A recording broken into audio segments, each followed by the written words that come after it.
Vivemos uma era. Engraçado que a maioria dos vídeos eu tô começando assim agora. Mas, primeiramente, graças a paz, pessoal. Estamos aqui para mais um vídeo, para mais uma exposição bíblica daqui de Romanos. Continuando nossa série de Romanos. Dessa vez, lendo o último capítulo de Romanos. Assim como a gente já passou por todos os outros 15 capítulos. E vamos dar essa continuidade. Porque vamos falar de um texto um pouquinho sério. Eu comecei com essa brincadeira, mas é algo que acontece de verdade. É uma ideia bíblica que está sendo passado para a sociedade. Pode-se dizer que é uma herança bíblica que chegou em vários âmbitos na sociedade. Talvez chegou mais no Brasil por causa da nossa sociedade, a base da fé católica que o Brasil foi fundado, dá para se dizer, e depois a herança protestante que aconteceu por aqui. Nos Estados Unidos, a grande herança protestante, sendo colônia da Inglaterra também, é algo que acontece bastante nisso, é algo que se comenta na sociedade, é a antropologia da região clara, que todo mundo fala de unidade. A gente pode pegar filmes de super-heróis, séries e até empresas. As empresas que mais chegam longe propagam esse espírito de unidade, que eles são um povo unido lutando para vender mais. O maior exemplo disso é a G4 Company do Thales Gomes, Alfredo Soares e o Bruno Nardon. E isso é algo que está acontecendo, a ideia de trabalhar em equipe, a apresentar soluções com um grupo, algo que é pregado até nas faculdades, mas tem uma grande diferença entre unidade verdadeira e uniformidade cega, que é o que acontece na maioria das vezes em empresas, filmes de super-heróis, séries, que é só seguir o líder porque ele é o líder e acabou, e não pode pensar diferente dele, e não uma unidade verdadeira. Na série The Last of Us, por exemplo, um dos grandes perigos não vem apenas dos infectados. Um dos maiores perigos, se não o maior perigo, é os próprios seres humanos, com os seus desejos, com a sua maldade mais à flor da pele, sem alguém para regulamentar, para regularizar o que eles devem fazer, eles são entregues ao seu próprio juízo. A maioria desses humanos se infiltram nas comunidades, ganham confiança das pessoas e depois destroem tudo. De dentro para fora, de dentro do escopo daquela sociedade que havia se formado para fora.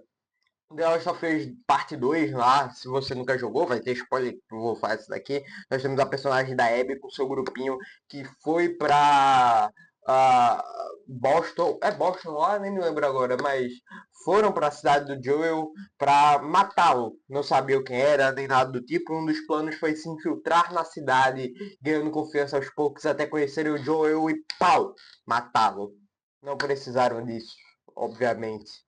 A ameaça mais perigosa não é a que está do lado de fora do muro, é a que está dentro e sorrindo para você, e às vezes até do seu próprio lado. E é exatamente esse alerta que Paulo levanta e o alerta que Paulo faz à igreja de Roma. Depois de passar 16 versículos no capítulo 6, elogiando, cumprimentando os irmãos fiéis, elogiando os servos de Cristo, demonstrando o seu amor e o seu zelo pela igreja, Paulo muda o tom da sua carta por alguns versículos. Ele deixa os abraços de lado e levanta um alerta, porque uma igreja amorosa também precisa ser vigilante. Uma igreja acolhedora também precisa saber dizer não. É uma palavra muito poderosa. Uma igreja saudável protege o seu rebanho. E uma igreja saudável, composta de pessoas, protegem uns aos outros. Hoje vamos ler Romanos, novamente no capítulo 16, o último capítulo de Romanos. E vamos ler do verso 17 até o verso 20. Novamente, estou lendo isso daqui na versão da NAA, mas você pode acompanhar por outras versões, a versão que você tiver aí, tá certo? Vamos ler do verso 17 até o verso 20. Irmãos, peço que notem bem aqueles que provocam divisões e escândalos em desacordo com a doutrina que vocês aprenderam. Afastem-se deles, porque esses tais não servem a Cristo, nosso Senhor, e sim ao seu próprio ventre. com suaves palavras e lisonjas, enganam o coração das pessoas simples, pois a obediência de vocês é conhecida por todos. Por isso me alegro por causa de vocês. Quero que sejam sábios no que diz respeito ao bem e simples no que diz respeito ao mal.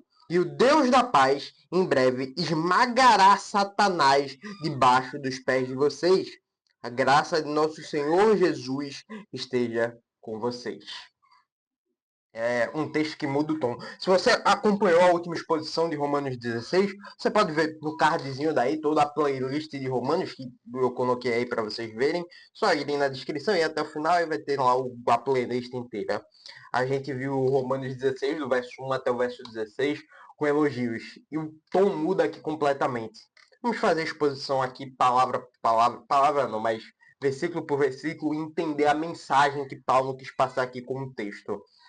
No verso 17, Paulo faz um alerta, que é para identificar quem causa essa divisão. Vamos dividir essa parte em uns pontos. Vamos ler até um ponto aqui. Eu vou ler aqui para vocês para explicar melhor. Irmãos, peço que notem bem aqueles que provocam divisões e escândalos em desacordo com a doutrina que vocês aprenderam. Vamos ler até aqui. Paulo começa com um pedido urgente para a igreja. Notes bem. A ideia no grego aqui da palavra, que ele fala aqui, notem bem, notes bem, é a palavra grega para isso, é scopel. É observar atentamente, é o significado literal. É vigiar, manter os olhos abertos. É como se Paulo estivesse falando, irmãos, peço que mantenham os olhos abertos. Peço que observe atentamente. A igreja não pode viver desconfiada de todo mundo. E esse não é nem o papel da igreja. Não é o papel do conselho da igreja. Chegou uma nova pessoa lá falando que quer virar membro. E todo mundo está desconfiado. Ah, mas você faz isso. Epa! Começar a apontar o dedo. Não, a gente estaria virando um julgador ao invés de um acolhedor. Mas tem um detalhe importante nisso, que não é o papel da igreja julgar, não é o papel da igreja desconfiar de todo mundo. Porém, também não podemos viver na ingenuidade. A gente ser acolhedor, ser hospitaleiro, não significa viver como um ingênuo. Lembrando, a gente não segue a lei de Zeus, que Penélope, lá da Odisseia, sofreu em Ítaca, quando Odisseu estava longe. Não, não seguimos aquilo. Nós não somos ingênuos. Paulo não manda identificar quem discorda de você em assuntos secundários. Obviamente vai acontecer. Ele fala daqueles que provocam divisões em desacordo com a doutrina que aprenderam. Ou seja, o problema não é a personalidade da pessoa, não é ela discordar de assunto X, que é secundário, mas não sei o quê. Não, o problema não é o estilo dela. O problema é o ataque ao evangelho que ela faz, atacando a igreja de Cristo de dentro para fora. Mateus 7,15 lembra de um alerta que o próprio Jesus fez para a gente. Acautelai-vos, porém, dos falsos profetas, que se vos apresentam disfarçados de ovelhas, mas dentro são lobos roubadores, são aduladores em outras versões que é colocado. Esses falsos profetas querem lhes tirar do caminho, querem lhes tirar a paz de vocês. E Pedro também escreveu sobre isso lá em 2 Pedro 2:1. Assim como no meio do povo surgiram falsos profetas, assim também haverá entre vós falsos mestres, os quais induzirão dissimuladamente heresias destruidoras. Desde Gênesis, Satanás trabalha distorcendo a palavra.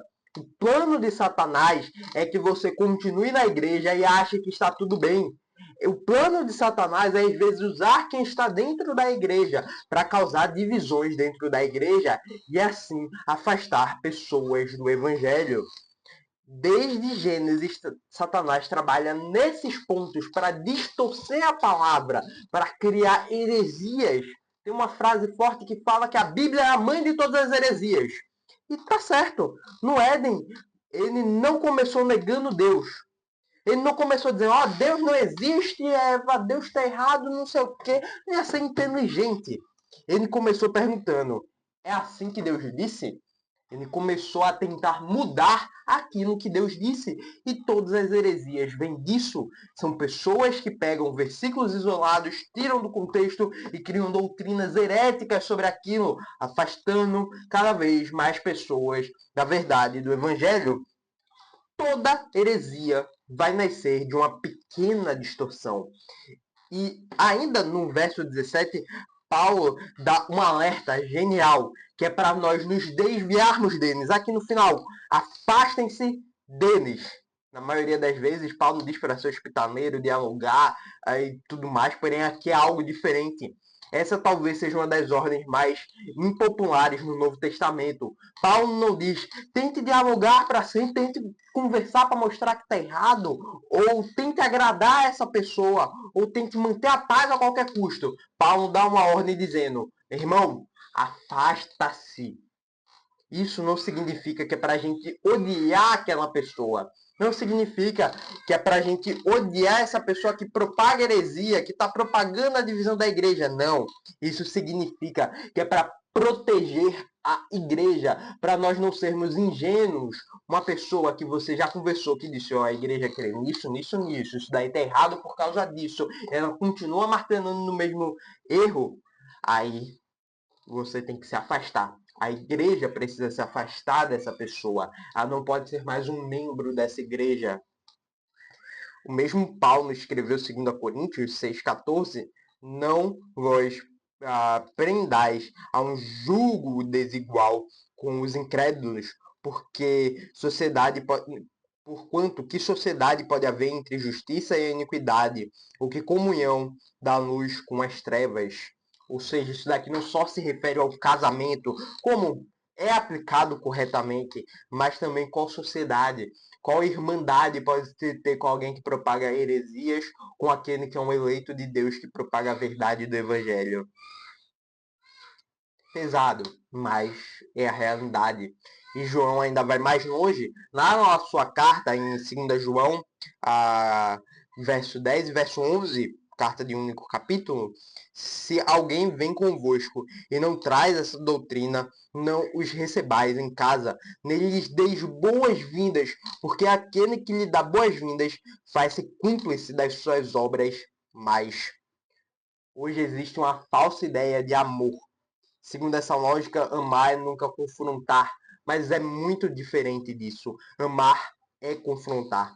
Eu estou lendo esse livro aqui agora, vou só fazer um disclaimer aqui no sermão, que foi meu pastor que me emprestou, um livro dos mártires da Mundo Cristão. É Mundo Cristão mesmo? É Mundo Cristão. E ele conta aqui a história do Bispo Riley, provavelmente anglicano, que durante o governo do rei Eduardo Henrique VIII, ele foi conversar com a irmã do rei, que era a Lady Mary, que futuramente foi conhecido como Blood Mary por perseguir os cristãos. Ele queria pregar para ela, dar um sermão para ela. E ela recusou a falar que você vai poder dar todo sermão, mas eu e minha família não vamos ouvir. E ele comeu com essas pessoas depois. Ele jantou com essas pessoas. E ele veementemente falou na mesa, eu fiz errado. Não era nem para eu estar aqui, era para eu sacudir o pó da sandália dos meus pés e ir embora. Mas eu sentei nessa mesa que recusaram o evangelho de Jesus Cristo. Amar é confrontar. Amar é mostrar que está errado. Amar, às vezes, é se afastar para proteger outras pessoas, para proteger o corpo de Cristo, muitas vezes. Amar está longe dessa ideia moderna que temos hoje. Amar é algo muito mais profundo. O amor bíblico protege o rebanho. O pastor não vê o lobo chegando e não faz nada. O pastor não é negligente. O pastor vê o lobo chegando e protege as suas ovelhas. No verso 18, Paulo fala um pouquinho dos falsos mestres e das motivações que esses falsos mestres têm. Vamos voltar ao texto, porque esses tais não servem a Cristo, nosso Senhor, e assim a seu próprio ventre. com suaves palavras e lisonjas, enganam o coração das pessoas simples. Paulo revela o coração desses homens, um coração mau, que não está para servir a Cristo, está para servir os seus próprios desejos, os seus próprios interesses. Quando ele fala que servem ao seu próprio ventre, é uma expressão forte, que significa viver para satisfazer os seus desejos pessoais. Os falsos mestres não vão estar preocupados sempre em salvar, em amar o povo de Cristo, o rebanho que Deus deu nas suas mãos. Eles vão estar preocupados com o seu prestígio perante a sociedade, vão estar preocupados com o dinheiro, vão estar preocupados com o poder, vão estar preocupados com a sua influência. Eles estão me obedecendo aquilo que eu falo? E Jesus advertiu disso lá em Mateus 7, novamente, no verso 15 e no verso 16. Acautelai-vos dos falsos profetas, pelos seus frutos vos conhecereis. E quando Paulo escreve a Timóteo, lá na segunda carta de Timóteo, no capítulo 4, verso 3, da série de versículos mais famosos de todos os tempos para as pessoas que querem buscar um chamado ministerial, Paulo escreve a Timóteo o seguinte: pois haverá tempo em que não suportarão a sã doutrina, pelo contrário, cercar-se-ão de mestres seguindo as suas próprias cobiças. Os falsos mestres realmente chegam gritando. Não é que eles são muitos, eles podem ser poucos, mas eles falam mais alto. Eles chegam gritando, chegam elogiando as pessoas com palavras doces e bonitas, mas que não refletem a verdade do Evangelho. Eles chegam com um discurso emocional, com carisma fora do comum. E é exatamente isso que Paulo diz. Eles enganam com suaves palavras lisonjas.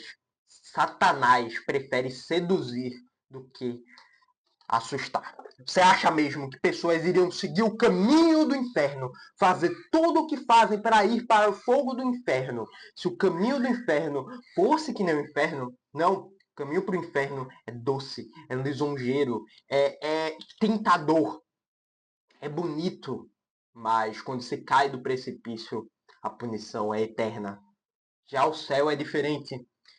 Tem uma frase ótima, que o caminho para o céu é o inferno e o caminho para o inferno é o céu. Eu não concordo muito com essa frase, porque o caminho para o céu é Cristo Jesus. E no meio do caminho para o céu, que sim, é difícil, é complicado, uma jornada densa, porém temos algo que nos dá uma paz que excede todo entendimento, que é o próprio Cristo Jesus.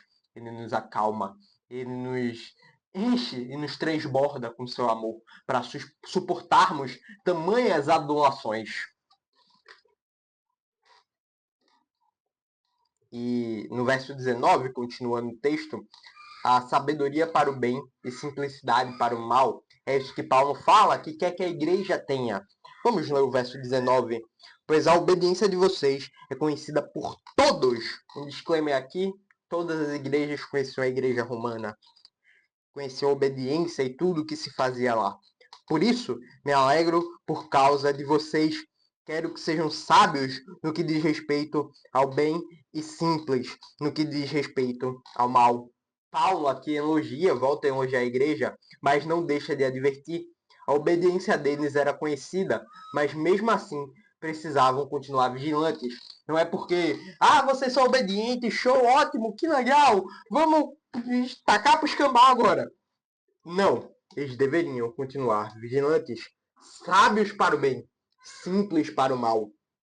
E Jesus ensinou exatamente isso, lá em Mateus 10:16.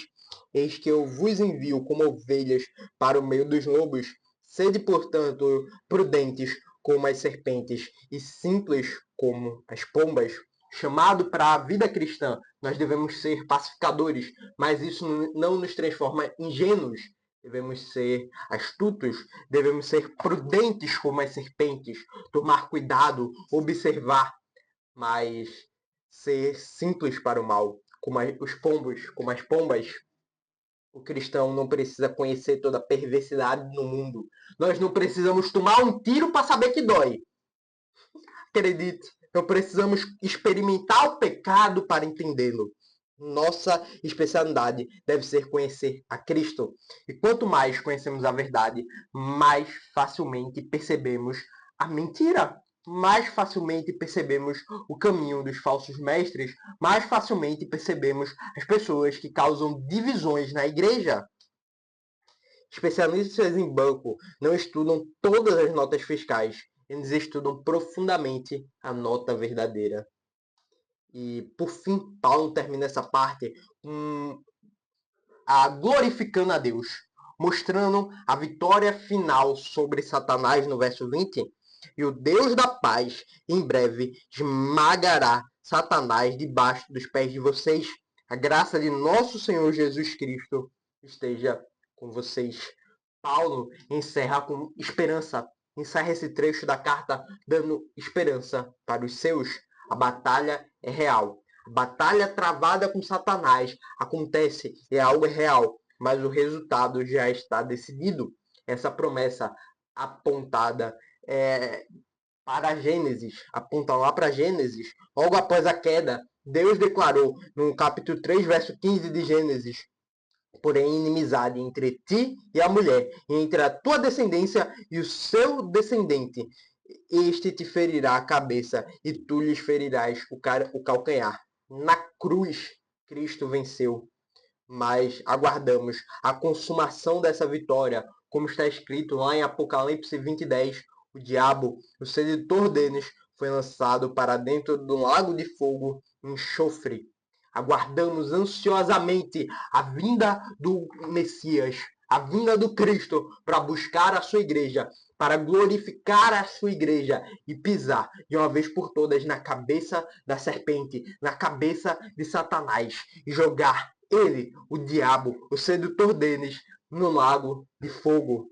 A igreja luta, mas luta sabendo que vencerá.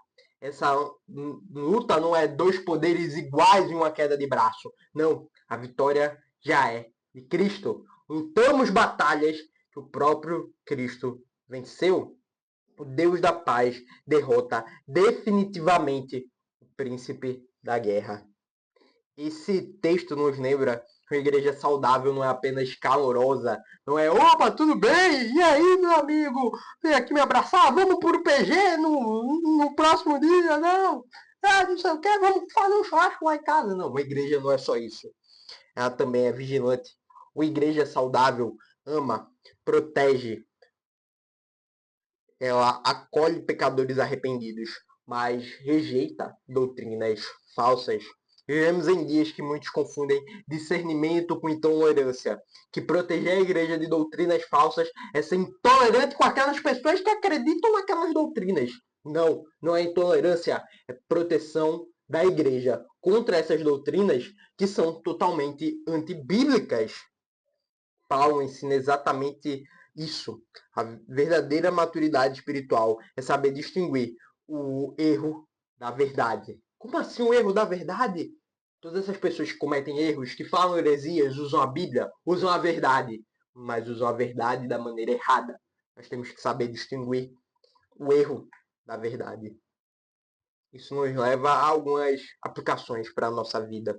Devemos conhecer profundamente a palavra de Deus. Esses versículos de hoje é um convite a você a ler mais a palavra de Deus. Toda essa série de Romanos aqui, que a gente vai ler versículo por versículo, onde vamos ler tudo, lemos tudo até agora, é para você ler mais a palavra de Deus, conhecer profundamente a Bíblia.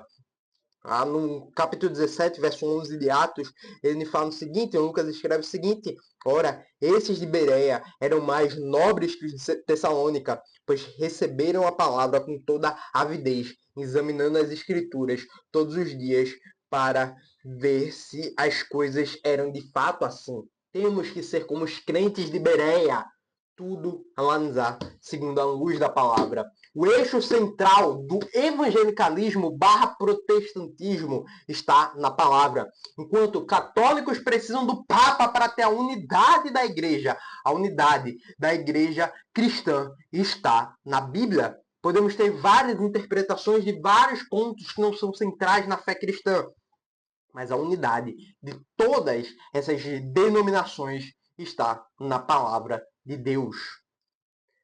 Nós não devemos seguir líderes pelo carisma. Muitas vezes a gente segue mais as pessoas que têm um carisma bom, que faz piada, que são legais, mas isso não é o ideal para seguir esses líderes. Eles pregam Cristo verdadeiramente? Temos que perguntar isso. Ou pregam a si mesmos? Eles fazem que nem Paulo quando chegou no capítulo 15 de Atos, que quando Paulo chega, ele de vez de falar, caraca, eu fiz isso, pregando a si mesmo, Paulo diz, Deus fez isso. Paulo, depois de praticamente ressuscitar, depois de ser apedrejado, de pregar o evangelho, por terras desconhecidas, com os saduceus o perseguindo, ele aponta para Cristo. Ele bota agora em Cristo e não nele mesmo. O evangelho que essas pessoas pregam é fiel às escrituras sagradas? O fruto que eles têm confirmam essa mensagem? Isso nos leva também a proteger a unidade da igreja, proteger a verdade. A unidade cristã não é construída ignorando a doutrina. Ela é construída sobre Cristo e a sua palavra, como Paulo escreveu lá para os Efésios, esforçando-vos diligentemente por preservar a unidade do Espírito no vínculo da paz. Essa unidade é perseverada quando permanecemos firmes na verdade revelada por Deus. A igreja não precisa viver com medo, não precisamos viver angustiados. A igreja precisa viver desperta. A igreja precisa viver no mundo desperto. Cristo é o supremo pastor e o próprio Jesus cuida do seu rebanho. Nossa responsabilidade é permanecer fiel, discernir o erro, amar a verdade e confiar que o Deus da paz cumprirá a sua promessa. Qual promessa, Igor? Satanás será definitivamente esmagado e a vitória de Cristo será plenamente manifesta para a glória do Deus Pai, Criador dos céus e da terra. Amém. Esse foi o vídeo de hoje. Espero que tenham gostado. Clica no vídeo aí do lado. E até amanhã, pessoal. Tchau, tchau.